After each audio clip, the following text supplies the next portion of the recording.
Hello అందరికీ welcome back to one మమ్మీని vlog. Kerala trip start అయ్యే ముందే మా మమ్మీ బర్త్డే ఏ రోజు వస్తుందో చూసుకొని అదే రోజు మేము ఫిక్స్ చేసుకొని ఆ రోజు మేము బోట్ హౌస్లో ఉండేలాగా ప్లాన్ చేసుకున్నాము. సో ఆ రోజు మా మమ్మీ బర్త్డే అనమాట. సో మేమైతే కేక్ మున్నార్లో మార్నింగ్ బయలుదేరేటప్పుడే తీసేసుకున్నాము. మళ్ళీ మాకు ఇక్కడ దొరుకుతుందో లేదో అని భయం వేసి మార్నింగ్ అక్కడ నుంచి తెచ్చేసుకున్నాం అనమాట కేక్ అయితే.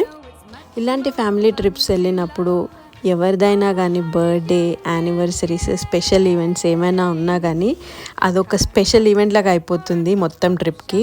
మా మమ్మీ బర్త్డే కూడా అలానే ఉండే. అండ్ మాకైతే నైట్ డిన్నర్కి ఏం పెట్టాడన్న చూసేయండి.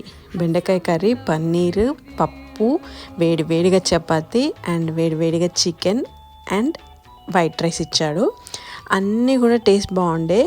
ఆబ్వియస్గా వాళ్ళు కొబ్బరి నూనెతో చేస్తారు కాబట్టి కొంచెం డిఫరెన్స్ ఉంది టేస్ట్ అయితే. బట్ ఓవరాల్గా అయితే బాగానే ఉన్నాయి. And thank you very much for watching my channel.